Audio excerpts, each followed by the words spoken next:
Well, good morning. It's another Monday for yoga. I'm glad you tuned in. Oh gosh, so many of you to be here and do yoga. This is lovely. Practice for today is just going to be kind of a general all over, getting this set up here, all over covering all body parts. So hopefully, there we go.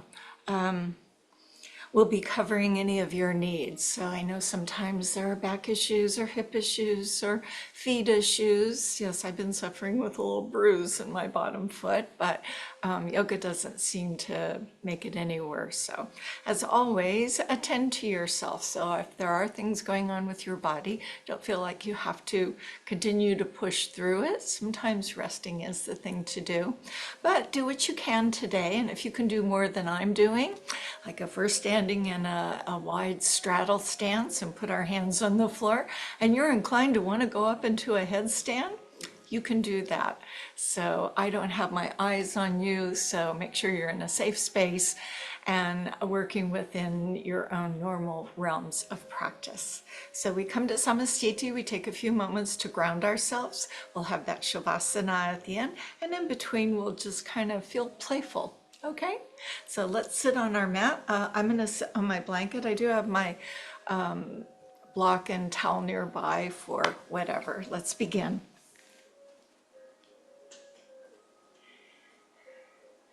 So I'm sitting Sukhasana, but you're welcome to sit with your legs in front or sit on your knees or sit on a block as you wish. Let's activate the Mula Bandha, the pelvic floor energy, the root lock energy. It grounds us. So when we feel, come back and be aware of your Mula Bandha. The action of Uddiyana is that zipper or holding in with our abdominal wall, the lower belly, lifting the spine because gravity is weighing upon us. We know this. So these are things that maybe we can run through in the course of our day to remind us to stay strong and use our muscles to hold our bones together and upright. Your hands can either rest comfortably grounded, palms down, or floated up with a mudra gesture of finger to thumb.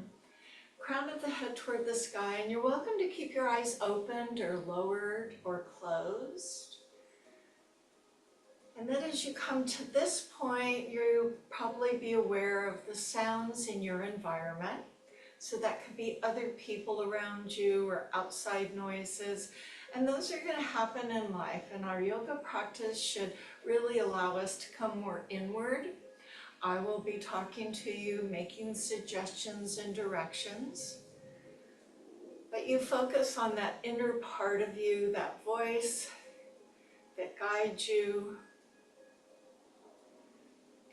And now listen to your breath.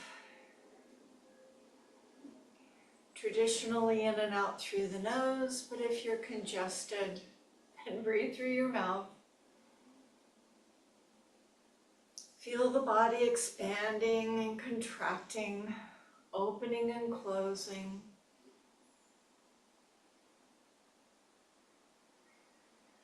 Keeping the breath at a nice, easy pace, and we know this helps our autonomic nervous system. It helps keep our body at that calm, restful stage.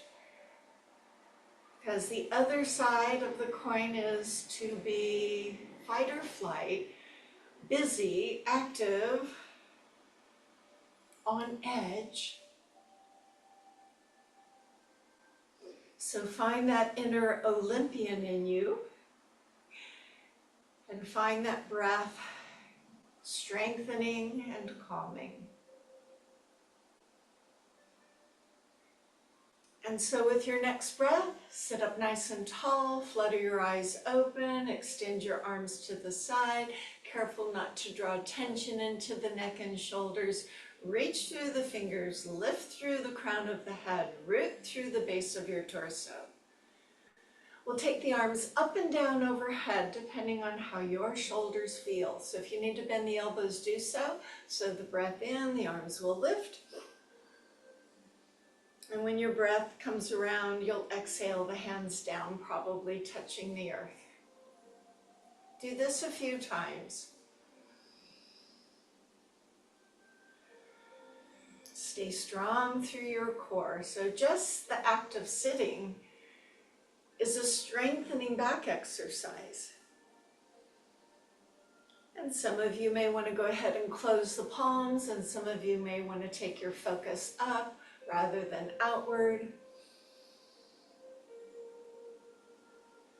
So just let this breathing in, breathing out, arms up and down pattern be authentic to you.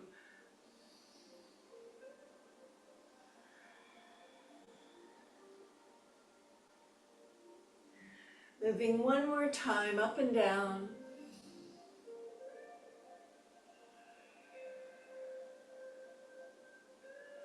On the next step, let the palms join together and float down into the heart area where you slightly bow the head, cultivating our attitude of gratitude.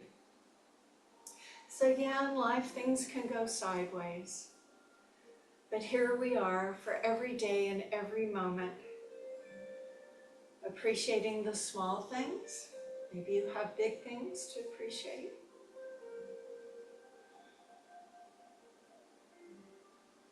And then let the hands come behind you. So this is kind of a upper body part of cat and cow. Last week we worked on isolating between the two, but I'm leaning back on my hands, pulling my shoulders back, expressing my heart up. Feel free to look forward, or you might want to look up a little. That will be my breath in. Then drawing in through my belly, letting my shoulders round forward and my head to drop. So you might think of it as the cat and the cow. If I turn to the side, you might see a little better the arching of the upper back and the rounding of the upper back. And so in the seated version, our pelvis remains steady, so we can focus on just the upper back. Remember, we don't have to be doing this at the same time.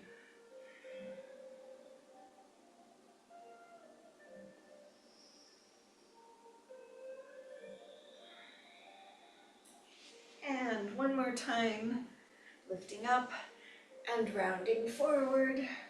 Take the hands off the floor and let the hands come around in front of you. Grab those hands or lace those fingers. Feel that you're separating between your shoulder blades, opening up your angel wings. And as you lift the spine nice and tall, see if the arms can rise with you. And only go where you feel comfortable. So it could be with arms directly above your head or maybe a little in front. Lift the spine. See if you can stiffen the elbows. Get all that connective tissue. It's a little challenging but not difficult. And release. Hands to your knees. Circling around the pelvis. So while this is a simple move, take in what is happening through your core with your breath. Let's go the other way.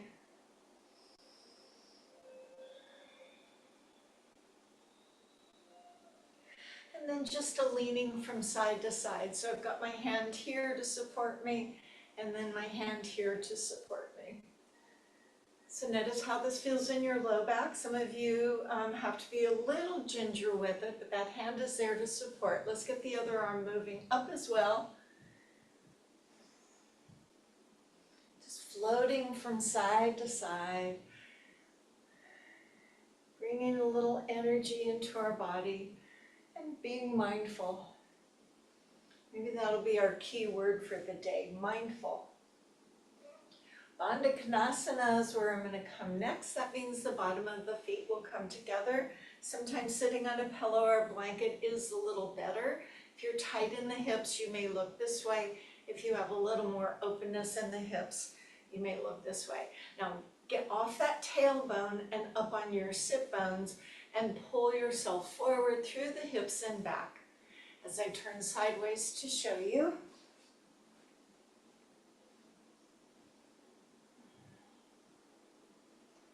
Yeah, and my hips are really cranky. My hip flexor is really cranky, and although I am active, I do feel like I sit more than I ought. So I'm going into a forward fold. That is a calming pose, but I go through my hip joint to protect my low back. And then I let my upper body round down. It could be just as much as looking at your feet. Some of you may go even further towards your feet.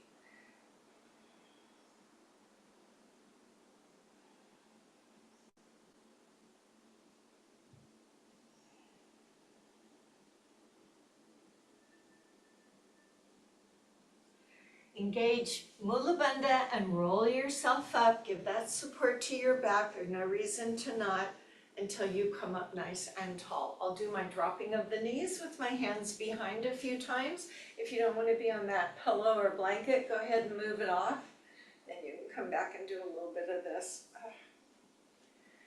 So we give ourselves some time to warm up and lubricate. I think that's important before I ask my body to do things that might require more of my effort. And then I'm going to come and sit facing the short end of your mat. I'm going to move this blanket off and sit facing the short end of the mat.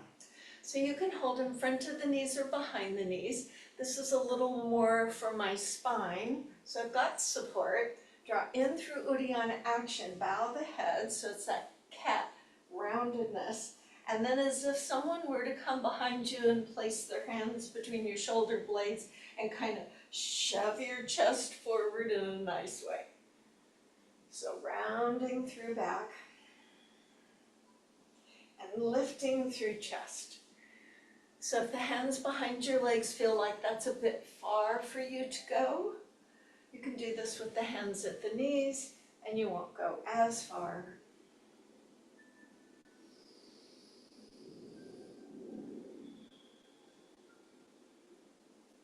And now lay on one of your sides so you can still kind of see. And we'll do a little bit of opening through the front of our thigh, from the hip down to the knee. You can be on your elbow, you can be all the way down on your side, let your head rest on your arm. I'm just gonna stay up on my elbow because I'm okay with this. Let both of my knees come forward of the body, so on my mat, my knees are about where the end of the mat is. I'm gonna lift up that top leg, slide my hand over the knee down the shin, and then rest the weight of my leg into my hand. Pushing my foot back, not to kick it away like I would in a bow pose, but to pull the heel toward my bum to open my thigh, roll my top shoulder back, lean my body forward for balance, and be sure the weight of the leg is heavy in the hand. So you should feel the thigh muscle of that top leg as that heel pulls to your bum.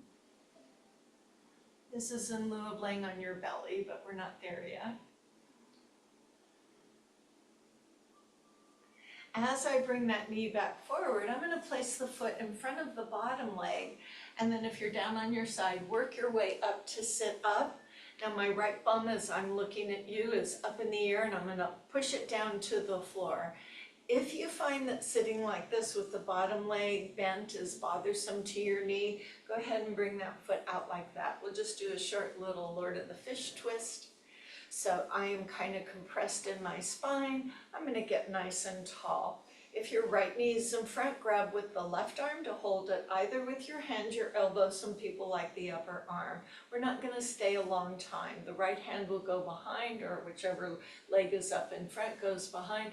Roll the shoulder back, get nice and tall. There's good stuff right there. And then look off toward the bent knee side, or look a little further behind you. Just get what you need out of this moment of a little bit of twist. And return back center, and I'm going to do that thigh stretch on the other side. So I'm going to stay facing you rather than rolling, but you could go any way you want. Remember, you can lay on your side, the knees come forward, grab hold of the ankle, relax the leg, heel to your bum, and as that thigh moves back, you lean forward. Isn't it funny? This leg is a whole lot tighter for me.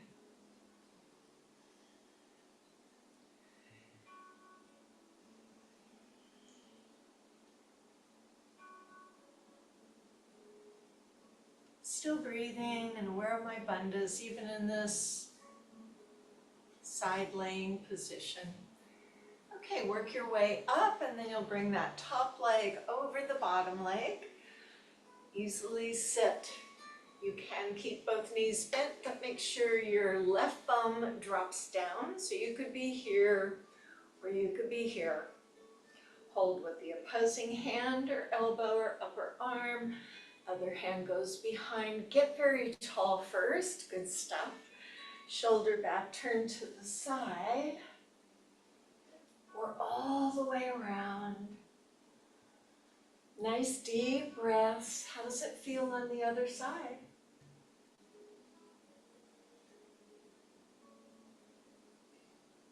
And return center. Coming into our hamstrings, I'm going to have you come to a modified standing position. So I've got my bendy toes under. How are those doing? I'm not going to be on my knees very long. My hands will be on the floor, or if it's better, on a block, or better on the knees. So we will give those options. Right now I'm just letting my toes bend back. Good morning, toes.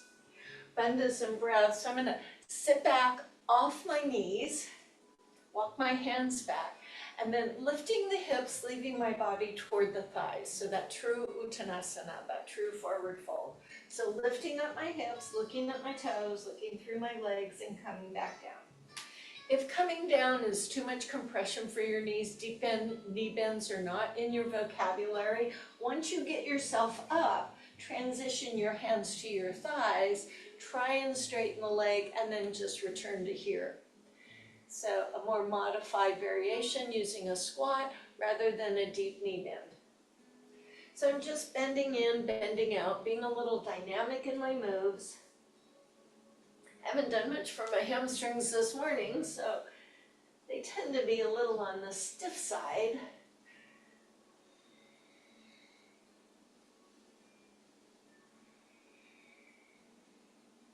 So wherever you are on the up, let's stay there a few breaths. Sometimes the legs will fully straighten and sometimes they just don't want to do that. If your hands are on the floor, move them up to your thighs. Imagine a pillow between the legs so you have lots of support for your back. Be aware of your blood pressure as you slowly rise. Rising up, squeezing those legs, addressing Bandha, action of Uddiyana, and lifting up all the way. So pay attention to your blood pressure. That can sometimes be a thing. Step on up to the front edge of your mat. I'm going to see if I can open the blinds here. Give me a sec. Yeah, probably not quite. Once the sun moves up a little bit, I can bring a little more sunshine into my space. Yes. So I'm standing in Tadasana. Remember your options. Some people just like the Iyengar style. Some like a little more open. So I'm going to work with the open stance. I'm going to go into a chair pose and then a forward fold. So chair pose options, hips back, knees bend a little, arms in front. This is a very modified way. Could be better because your back, your shoulders, or your neck is not feeling great. But you could also deepen into a fuller expression of that chair pose. Forward fold. When you go forward, remember we leaned over a moment ago, you can use the hands on the thighs, or you can take the hands to the floor. When you come up from either variation, bend the knees and just go between the chair and the forward fold.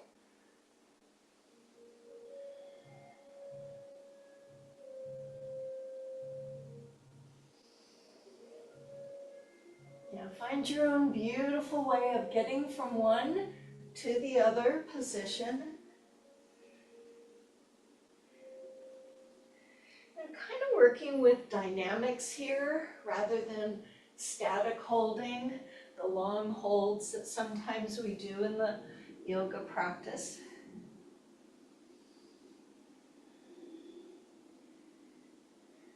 Stay aware of that action of Uddiyana. It lends a lot of support to the back. And my back is remaining as neutral as possible, not letting it round and not letting it arch. Just keeping it in its normal realm. Let's meet at the chair pose. I'll wait here for you, and when you get to chair pose, bring the hands together at your heart. I'm going to ask you to lean forward a little bit and alternating between the right and the left foot. You're going to tap the right foot back and then step up, knees are bent. Same thing, left foot. Kind of messes with your balance, doesn't it?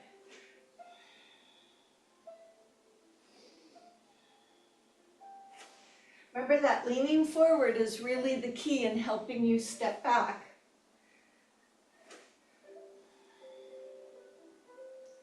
I'm trying to step a little further back each time.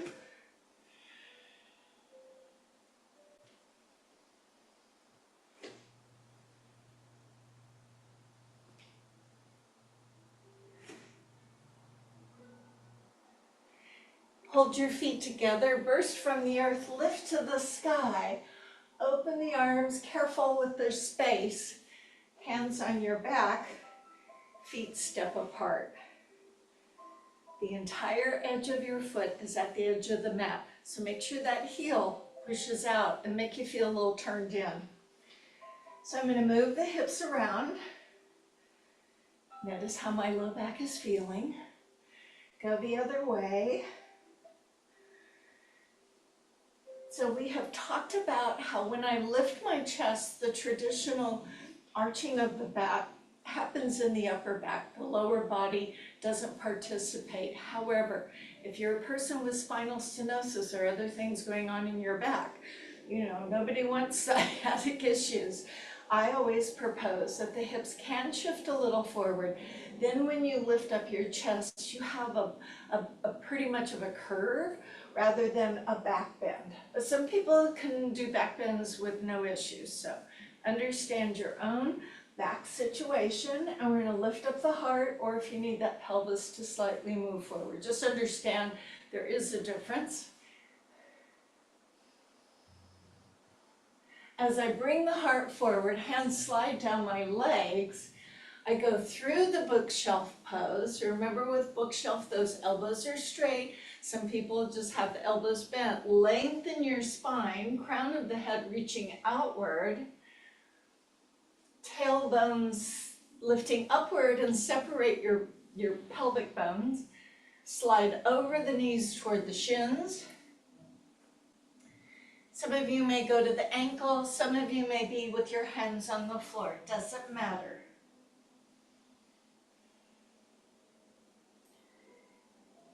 Turning my heels inward toward one another, propping my forearms onto my thighs and dropping my hips. Trying to keep the heels down, stay here, or drop fully into that full garland pose.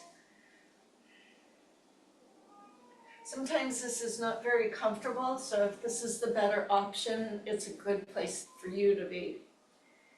Coming into a plank, my hands come down, I walk my feet back. And I lift my chin, looking out beyond the end of my mat, perhaps squeezing the legs together.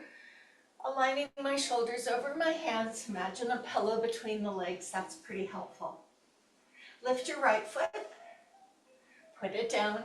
Lift your left foot, put it down. Lift your right arm, put it down.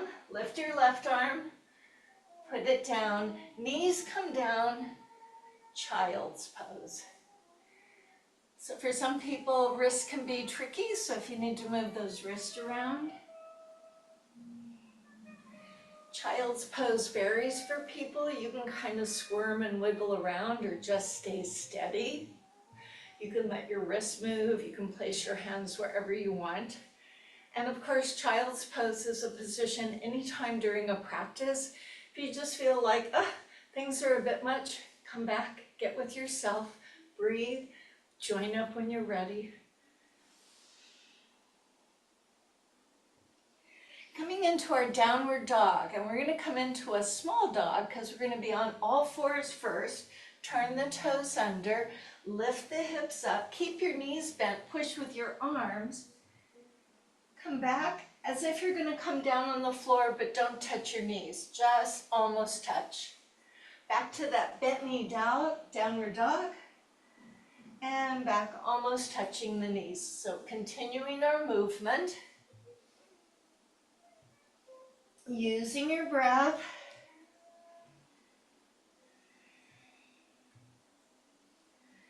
Each time I go into my down dog, I'm trying to straighten my legs a little more. Sometimes they cooperate and sometimes they just can go where they can go. The next down dog, stay there and breathe.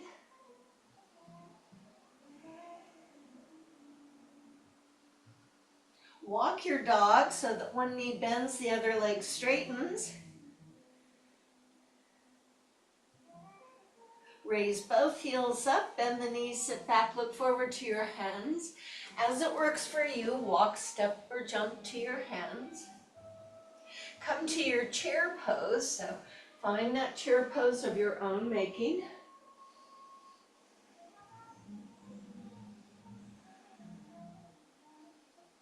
Track your knees, not letting them fall together. Even if your knees are touching, they're not resting.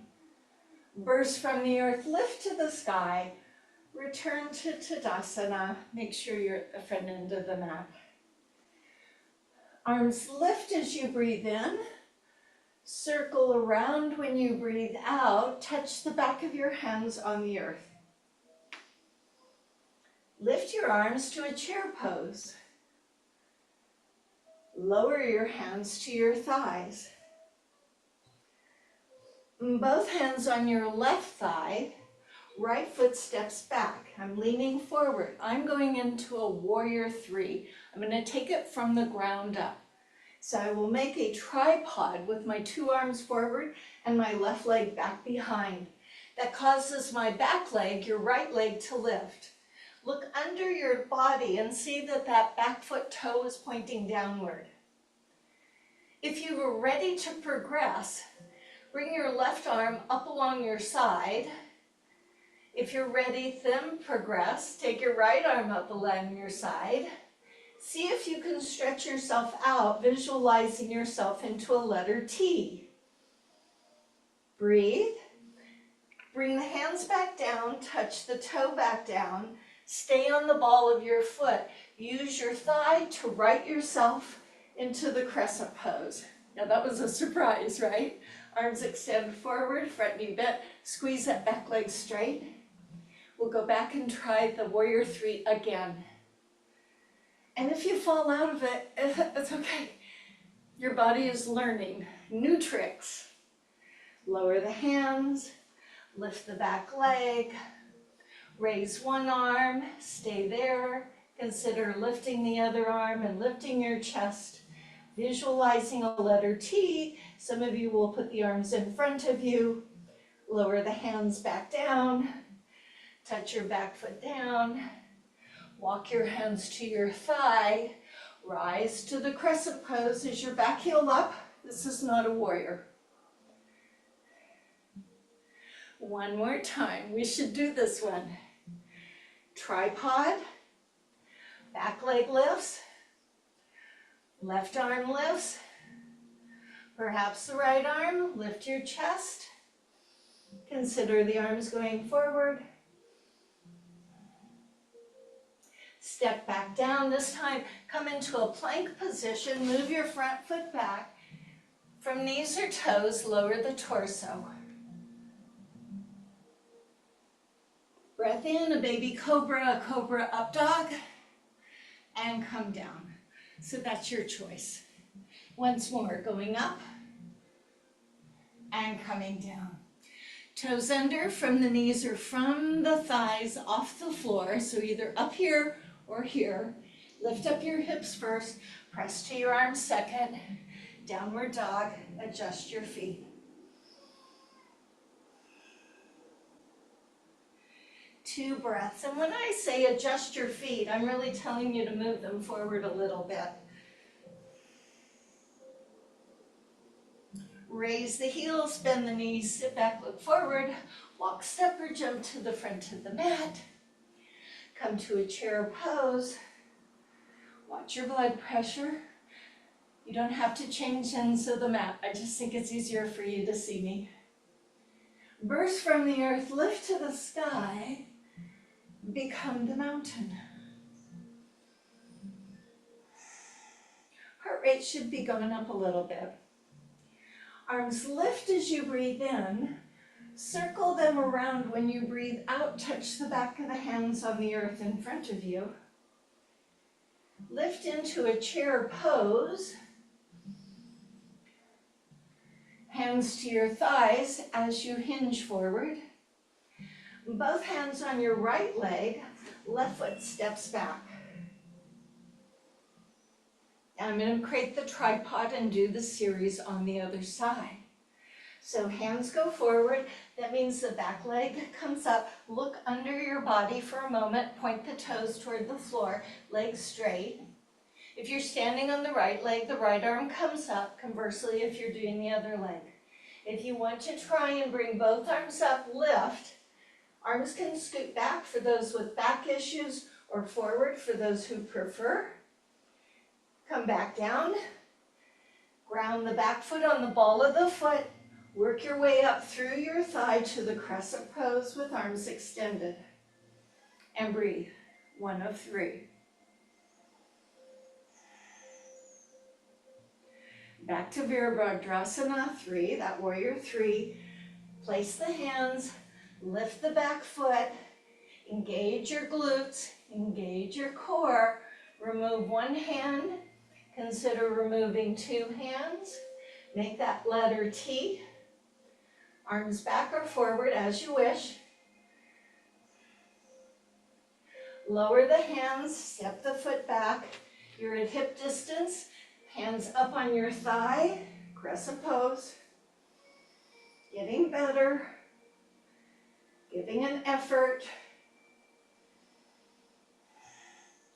Our last one, a warrior 3. Placing the hands, grounding, building it from the ground up. Remove a hand, stay there. Remove 2 hands.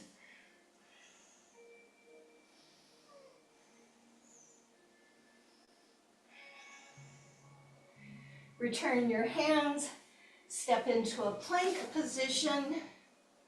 Chin up, elbows in, down you go.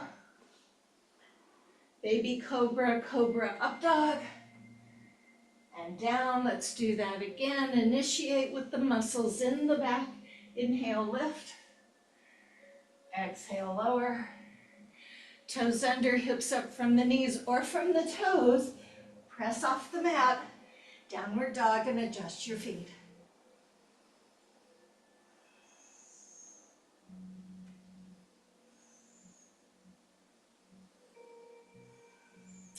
Soften the knees onto the mat. Extend your left leg back. Drop your heel. Load into your right arm such that it's under your shoulder and release your left arm. So the left leg is back, the left arm is up. Couple of options for you here. One is to go ahead and lift the extended leg. Toes are forward. Or if you want a little more arm strengthening, take the bottom leg forward of the bottom leg. So the knee comes up and you put it in front of the extended leg.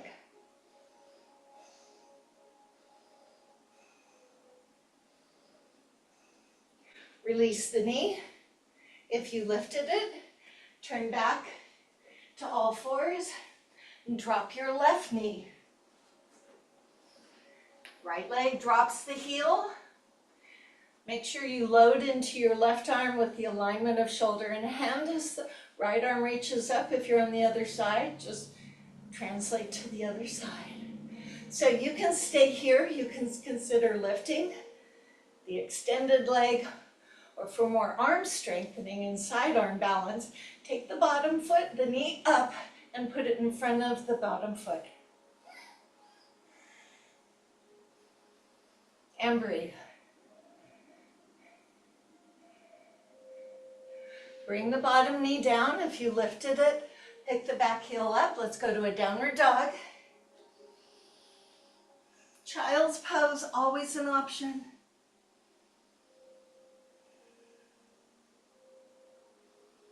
Raise the heels, bend the knees, look forward. You walk, you step, or jump to the front of the mat. This time let's roll up, drop your head, squeeze your legs, roll up, be smart until you end up in the mountain pose. So we're going to do a little bit of triangle pose. I always modify when I do mine. I always modify. I find that triangle pose is a bit of compromising the sacrum. So I'm going to show you the way I do it. If you've got a way that works for you and you're good, you can always do it that way. So hands on the hips, bend your knees, tip forward. Let's use the same leg just to make the reference easy for me. Right leg steps back, you go long, see I'm leaning forward. I wiggle a little bit more and drop my right heel. As I straighten up, where am I? I'm in warrior one. Front knee bent, back leg straight, chest and hips forward. Now as I straighten the front leg, I'm going to turn the body to the long end of the mat. So my foot is not facing directly to the long end of the mat. Remember, it's a little turned in. And you're going to see me kind of rock my pelvis a little bit here. So I don't want to. I had learned originally to push my hip out, and that actually took my spine out of alignment. So in order, instead of doing this where things are breaking at my waist, I am going to bend the knee, and as I straighten the leg, hold the body still. So nothing breaks in my waistline. And depending on the range of motion at your inner thigh, you may have the ability to go further. So give that a try, bending the knee, and as you straighten the leg, the pelvis stays in line with the spine. Once you get up with both legs straight, take your low hand just above the knee and release the left arm out back behind you. Now, reaching that back arm up, here's where you can start playing with things. The hand on the knee, without resting on it, can slide down. I've turned my palm forward so my thumb is leading out, and I can go further. But it's not because I pushed my hip or did anything wiggling in my waist. Everything stayed here, and everything stayed there. So find where you can go, and I know some of you will be inclined to want to go to the ankle, and that's okay with me because it's your body. But this is where I'm staying. And then traditionally we look at the high hand, which ought not be in front or behind, but straight up. It's kind of, if you turn me forward, I would be in warrior two. And if you turn me sideways, I'm on a triangle pose. So let's go between warrior two and triangle pose without feeling your back. Change. Bandhas and breath. So if you feel that the left side of your body is kind of crumpling, you probably have changed the dynamics of your waistline. Stay in your warrior two. Flip the back heel up and come to the crescent pose. Step forward, Tadasana. Tadasana is when you come home. I'm going to move to the other side, however you can see me. Hands on your hips. Knees will bend, tip forward. So now moving my left foot back. I lean forward because that gets me back there without messing with my balance. Then I drop the heel, so I've established a nice wide stance for warrior two. First, I right myself, knowing this is warrior one with chest and hips forward, back leg straight, toe on the angle, front knee down. Then I turn the body, and some of you won't turn all the way because this front knee is going to want to come to help you. So you turn as far as you feel you can. And if you wanted to put your hands on your hips so you could maybe kinesthetically feel when you straighten the leg that nothing, you're not collapsing on your hand here. I wouldn't expect to go very far the first few times. So this is all staying the same, whether the front knee bends or straightens. So I'm just figuring it out here.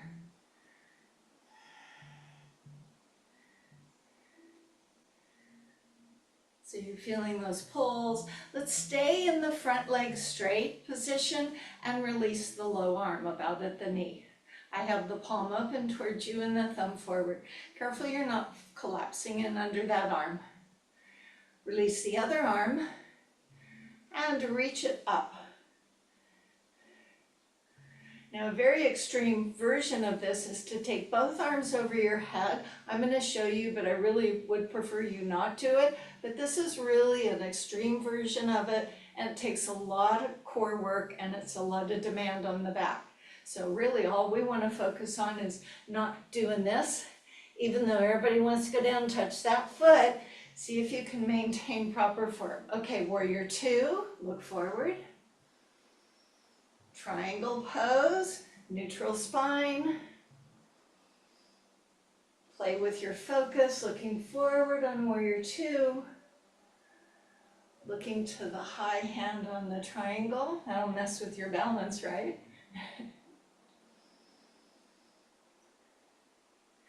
Bring that steadiness from warrior two into your mindfulness of triangle pose.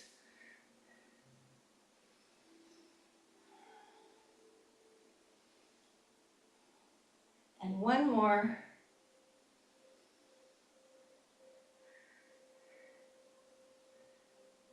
Hold in your warrior two, flip the back heel up, step the back foot forward, stand like a mountain. Okay, we haven't done this for a while where I've asked you to sit down and stand up without using your hands, but hopefully that's just how you go. So for those of you who can cross the feet and plop down and then lean forward and stand up, see if you can do that. There's an alternative way, and that would be to come to a kneeling position, tuck the leg under, and sit yourself down. And then the same thing, rocking forward on your knee and standing yourself up. Third option is both knees, plopping off onto one side or the other. And then once you're there, coming back to both knees so that you can then stand up. So next time you go down, we'll stay down, however that is for you. I know that seems kind of a funny thing to do. Children just plop down all the time and plop up, so it's something that goes out of our vocabulary, but it is very useful and it's kind of meaningful in terms of what we can do or can't do as we move on through life. Okay, let's do a little bit for our core. And so just because we're focusing on the core doesn't mean that it is important in all of our other poses, just saying. So I'm going to face the short end of my mat. I'm going to be on my back, and this one you've probably seen or done several times. I will give you some options, but the reminder is the low back does not press into the mat. It's not imprinting. I'm not saying you shouldn't tighten the abdominal wall. I'm just saying don't lead with the back, lead with the belly. So you maintain that neutral spine, which is how we want to strengthen our core. That would be the front and the back. So if you need a little pillow under the head, if you're more comfortable with your focus outward rather than upward, it's a thing for some people. Come to your back. This feels good, doesn't it? And I'm noticing the natural curve in my back. I'm not forcing it down, I'm not pushing it up, it's just in that natural position. Just a little bit of space under there. Now, if you wanted to make sure that you're doing the abdominal wall contraction properly, you could put one hand, and then just tighten the belly, and you'll feel the belly compress, but you should not feel a big press of the back into your hand. So for me, that is a better way to work rather than pressing the back down, because look what happens to me. I press the back down, my shoulders kind of pull up, it tips my pelvis. It's not natural. So I want to use it the way I always live in my body. So get the abdominal wall tight. Either lift one leg or both legs up together so that they're above your hips in tabletop. I'd say this is not very comfortable. And then let the arms float above the chest, not over your head. If you're feeling like I could stay here all day like this, Karen, it's more likely your knees are in, your low back has come down, and your core has stopped participating. So make sure the knees are above the hips, and you should feel like, okay, I am fired up. Keep the zipper zipped, relax through the neck and the shoulders. So two things will happen. You'll have one arm reaching, but not for the floor, and then the other arm reaching. So if you just want to practice those parameters, not letting the arm just fall back on the ground, but extending it. Your shoulders like it when the palms face in rather than up. And then the other thing that will happen is one leg will straighten, see it's more in the diagonal, and then the other leg will straighten. Now the fun part for our mind is which one is doing which one. So let's say when your right leg straightens, your left arm goes back, because your body does like opposition, and this is good for our brain. Return to home, and then the other side. I'm using the exhale when my limbs are moving, and the inhale when I come back. Zip your zipper. Exhale. Inhale.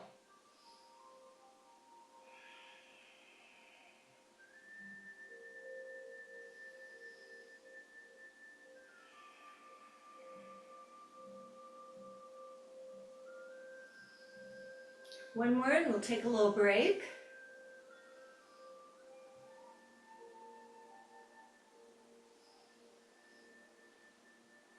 So you can either put the feet down, do a little bridge pose. You can draw the knees in. I let mine separate. And you kind of feel that nice relaxation come in. So we're going to repeat what we just did with a variation of intensity. So if you thought the first one was good enough for you, you just repeat that. If you feel like I need a little more, so if you're that person, you're still here. So one arm will still go over, but instead of the leg going here, the leg will go down here and then come up.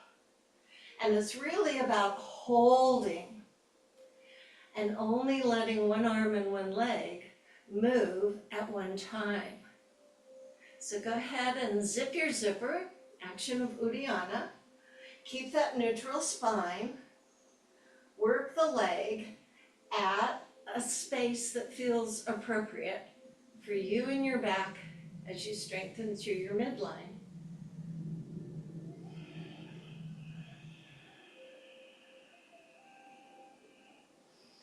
I generally have a long exhale, which can be challenging for things like this.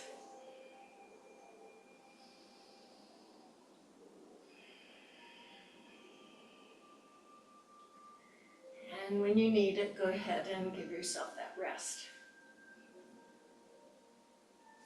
So I'm going to do some bridges and walking bridges. So by nature, you can stay laying down. By nature, bridges are back strengthening. We have two sides in our spine of the erector spinae. We have the quadratus lumborum, it's like a brick in the low back. And then we have our multifidi, all those little magical muscles. So when we do things symmetrically with both feet, all of the components are working together. When we march or lift one foot, one side has to activate more than another. It's also good for our glutes. This can be problematic for people with back issues. If you want to do it, and it's okay for you to do, leave your hands down and push them into the mat. They give a little support to the back. So from your back, with your knees bent, and you're in a bridge pose. So for those who need that extra support, push on your hands, push on your elbows, push your shoulders back. That will help take some of the work off the back. more of a challenge, you would lift the arms off. So my feet are parallel. I'm in a bridge, so I raise my hips up. You only need to go where it's comfortable. You don't have to snug those shoulders in and push your hips way up high. Just come to a place you can manage. And let's just stay in this bridge for a moment. Now, most people close their eyes, but I always keep my eyes open and alive, and I often like to watch my belly breathe. Now, we can test and see if your back might be okay with the marching variation, and that would be just to lift one heel. If you feel too much pull in your back, you know that lifting that foot probably is not a good idea today. So this is maybe the next step for you. Instead of staying on both feet in a bridge pose, which is always a good option, I'm just lifting the heels up one at a time. And I'm trying to stay as steady as I can without shifting. If I feel I can lift a foot, I might lift that foot.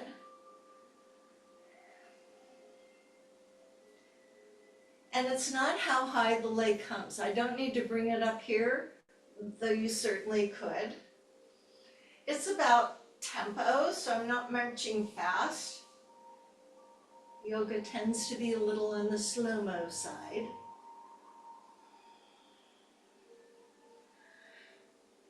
If you would like a little more challenge, instead of the hands touching, let them hover above the ground. For those who need that back support, leave those hands on the floor. Find your breath and work with the breath. And as you're doing this walking, marching movement, take in how it feels on each side. Do you feel less or more stable on one leg? About the same? Just pay attention.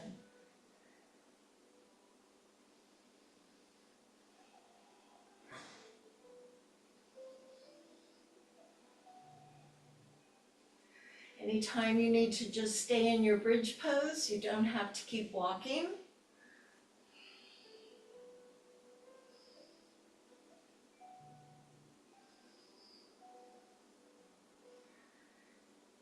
Here is an option. Keep walking or stay in bridge pose, or hold one foot on the other foot, drop the bum and lift the bum.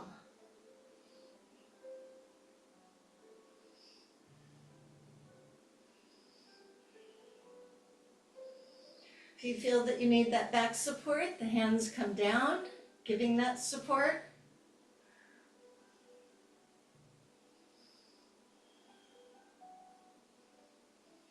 Stay up. If you've done that down and up with one leg, now's where we switch legs. You can keep the walking going if that's just something you'd prefer to do. Stay in the isometric bridge pose or do the dynamic move.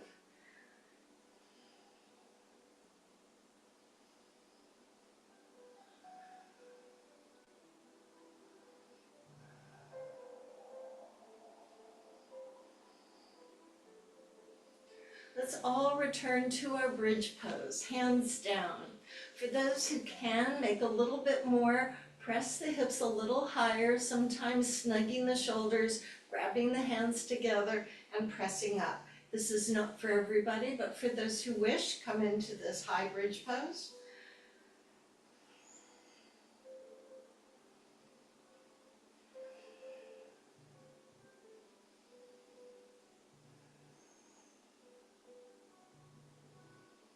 Remove the hands from your back if you did that, and we're all coming down from the upper back, down through the middle back, and relax through your glutes.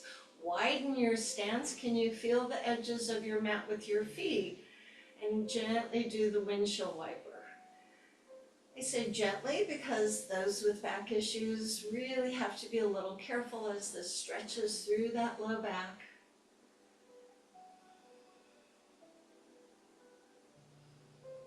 Pay attention.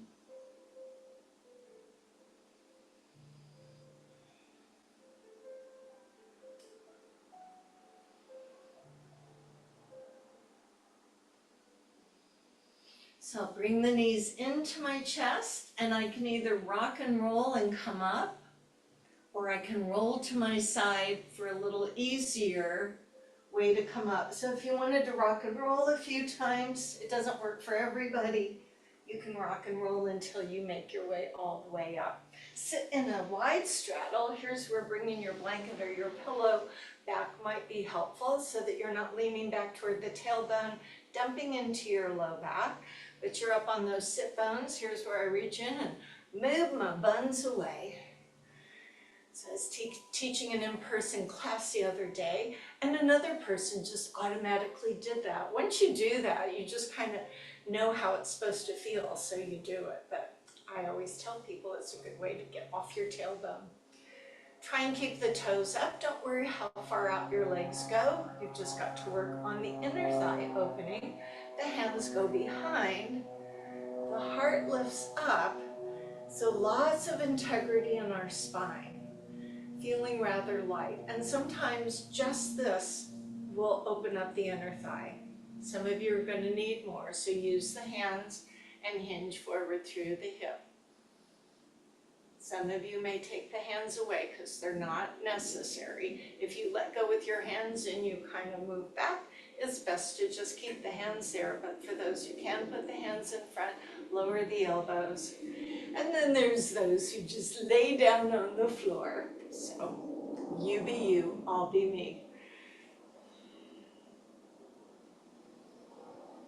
Now in these moments of holding yoga poses, the words floating around in your head might be relax, let go, surrender, allow, release.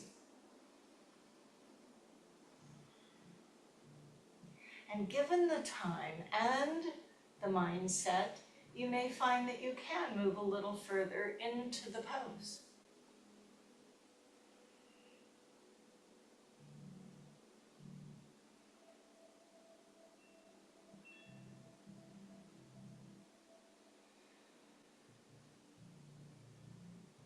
We're going to stay with our legs apart. If you were leaning forward, I want you to come up. Your left hand, as you're facing me, goes behind to support you as the right arm reaches out to the side, up over your head, and you lean towards your left leg. That left hand is behind you to give support. Now what you may feel happen is that right hip bone lifts up and then there's space under the right hip. Try not to let that happen. Hold both of your hip bones down. Try not to cover up your face. Open up your face. If you find the lower arm behind you on the floor isn't necessary for back support, go ahead and stretch both arms out.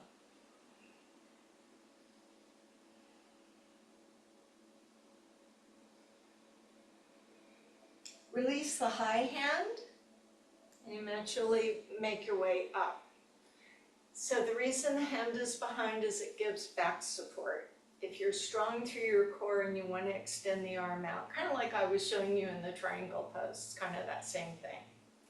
So now our sacrum is protected because we're sitting on it. So let's begin with that right hand behind, the left arm up. We're nice and tall, space through our vertebra, laterally lean, holding the hip down. Not uncommon to find one side a little more available than another. So that hand on the floor behind, lending my back lots of good support. Again, if I chose to extend out the bottom arm,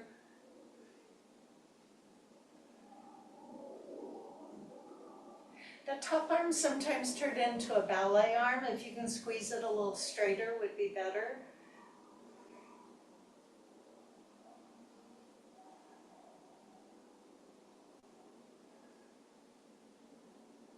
Go ahead, lift the top arm, carefully returning to that seated position. Now I'm going to ask you to get a little bit more from the inner thigh because you probably forgot about this.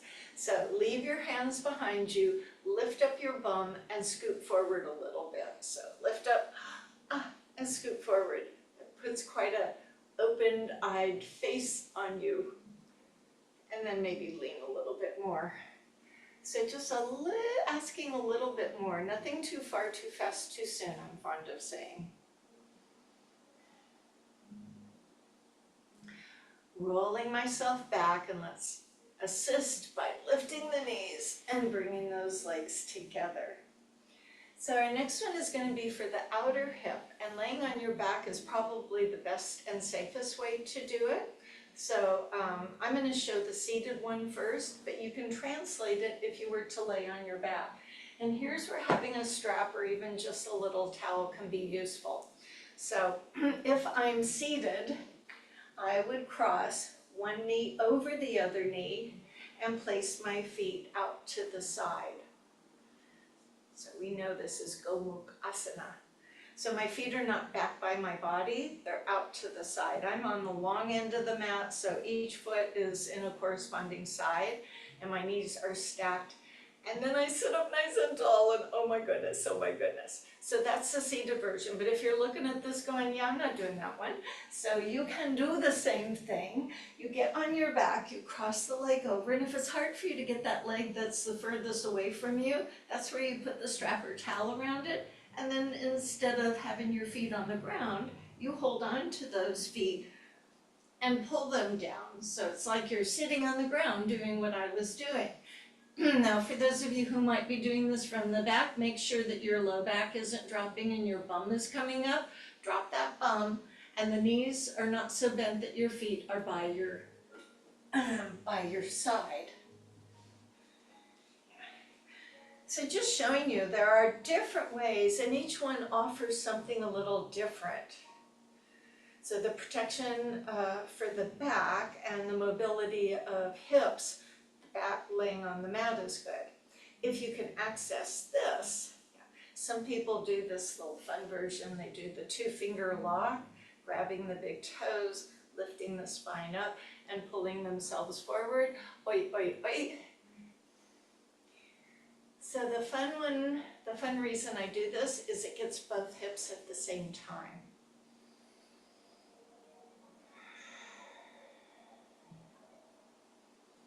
And the reason they call it happy cow face pose is usually we're doing this thing with the arms, but I just want you to focus on your hips today.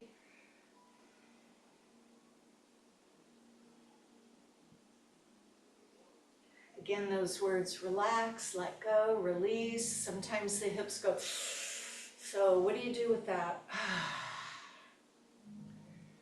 If it's too much, relax out of it. One more breath. Okay, slowly release. If you're sitting like me, I'm going to take the top leg up, offload it, bring the bottom leg out. If you're on your back, pretty easy to know what to do. Let go, and then cross the other leg over. Bend the knees. If you can't reach that foot, put a towel or a strap around it, and then you can get both feet. Drop your tailbone. Those of us that are sitting up, now cross your other leg over.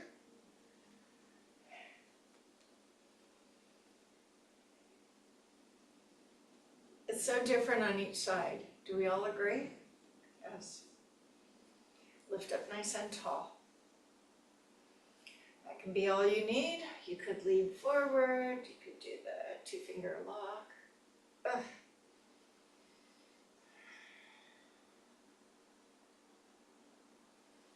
Just giving your body a chance to open around that hip joint. Now, hips and knees, as we know, have wear and tear issues and ultimately get replaced. So if you're a bone-on-bone person, or if you're a newly replaced hip or knee person, you're probably not doing these anyway, or you're doing a modification. So what would that modification be? Bringing your ankles here and just leaning forward here, just so you can start working with getting that range of motion back. But then you can brag about being bionic. When I go through the TSA metal check, they look at me and ask if I have any metal in my body. I tell them I'm factory equipped, thank you very much, except for my teeth. and those are not coming out until I die. So hopefully you'll not have a replacement, but it's so much easier nowadays, and they get you up and they get you back and going, so kind of a no excuse. Okay, we're going to finish on our hands and knees. So if you're on your back, roll yourself to your side. If you're sitting like this, lean back, lift the top leg off, bottom leg out. Did I do that side? No. I did both sides. Did you do both sides? Oh. Close enough, right? Onto the all fours. So I'm going to play a little bit with the range of motion. I'll be on all fours. I'm going to lift opposite arm forward on the ground with the opposite leg back on the ground. I will lift it so it's parallel to ground, and then the front arm will veer outward as the back leg goes the opposite way outward. So if you didn't understand what I just said, watch a moment, and if you did understand, you can do it with me. So I am on all fours. So I reach one arm forward, one toe back on the opposite side, raise it up, open it out, so my arm goes out off the mat, and my leg goes out the other way off the mat, coming back, touching down, and coming back home. So it will be an up on the floor, up in the air, out to the side, back in the air, touch to the floor, and then come home. And coming home is an important part. Don't let your body shift a whole lot when you switch sides. Doesn't matter to me which side, just we're working opposition. So to all fours.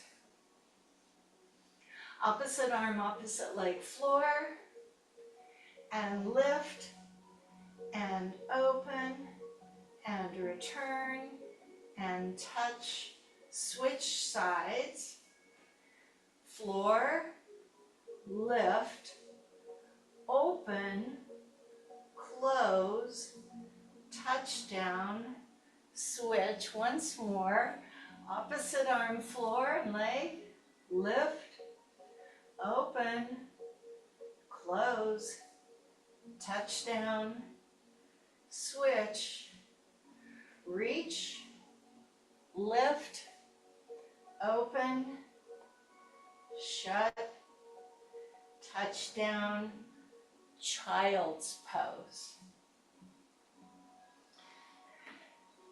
So in child's pose, we're beginning that transition.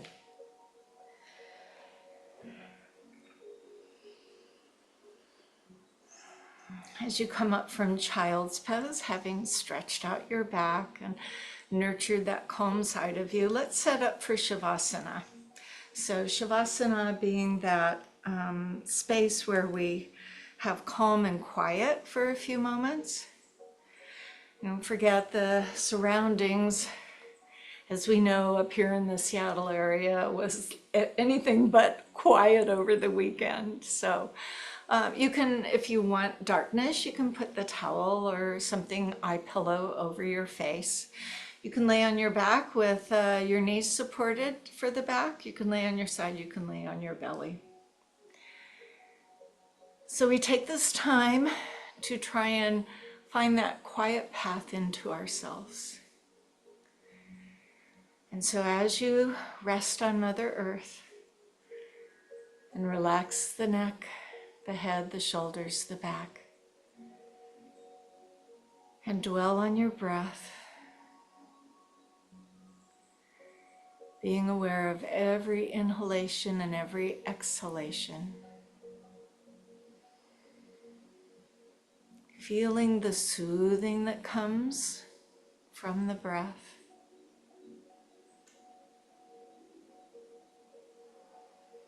And while our body is resting, the mind sometimes becomes monkey-like. So you can stay with your breath. You can wander into nature. Take yourself to the beach, to the river, to the ocean, on a mountain, in the desert, and wait in this place until I ring the singing bowl, letting this time be yours.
And so we deepen our breath.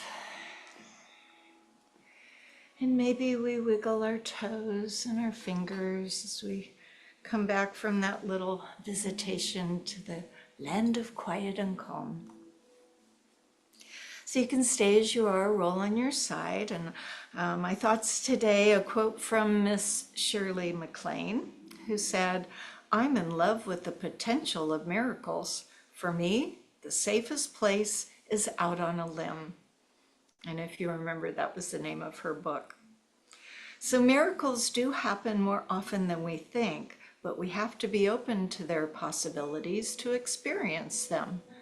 Accepting the possibilities of miracles involves taking some risks. We can't find our true calling if we don't risk being rejected. We can't fall in love if we're not willing to risk being hurt. And we can't make a difference in the lives of others if we're afraid to take a chance or make a sacrifice. And so our thought for today, I'll keep my eyes open for any miracles that might come my way if I let them. So with that said, come on up to a seated position on this beautiful day in August already. So sit yourself up nice and tall. Let go of the tension, the responsibilities, the concerns that you may hold, because life is like this and life is like that. So as you sit nice and tall, extend those arms once again. Let the arms lift toward the sky. We put the hands together, and with hands at heart, we say, Namaste. And I thank you for joining the practice. This also will come in a recording, so you can use it again if this worked out for you. Otherwise, I'll see you again another Monday. Namaste.